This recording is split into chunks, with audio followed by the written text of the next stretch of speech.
Unless your righteousness surpasses that of the scribes and the Pharisees, you will not enter into the kingdom of heaven.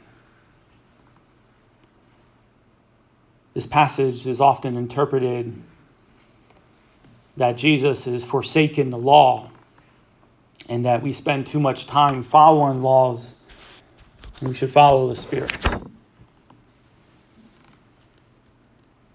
It's an incorrect way of looking at this passage and also really at Jesus' mentality towards the law.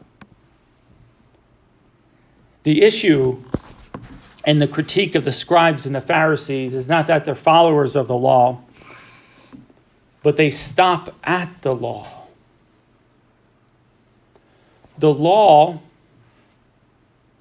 is meant to guide and orient us in a direction. It's supposed to set us on a path. Even in the Old Testament, the purpose of the law was to teach the people how to live as children of God. But when you just stop at the law and your main concern is about the hand washings and is about what you eat and how you pray, if it stops right there, then you miss the whole point. The Old Testament is filled with prophecies and law. And again, they're all meant to orient us and get us in a direction. Prophecy, the purpose of the prophecy is to lead us to a presence.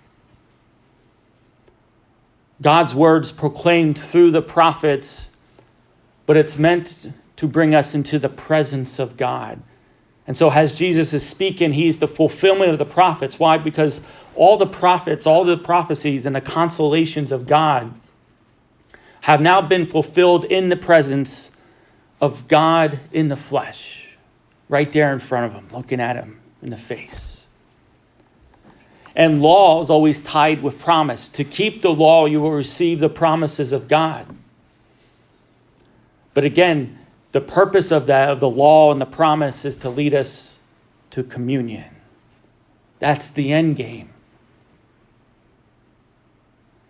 Law, promise leads to communion. Again, Jesus is the fulfillment of the law because why? Well, now he's establishing communion, God in the flesh, with us, the human race.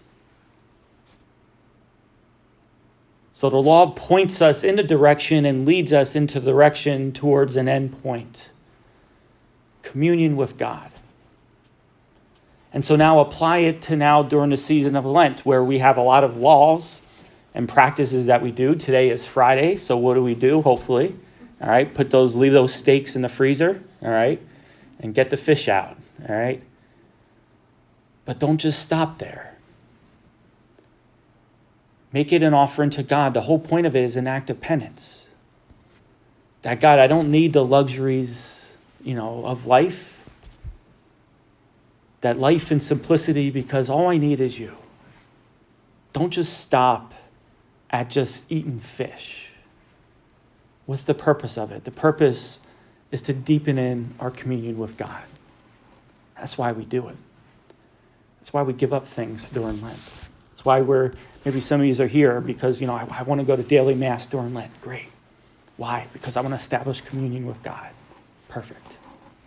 That's the whole purpose in all this. To deepen in our relationship with God. Don't just stop at the law. May God bless you.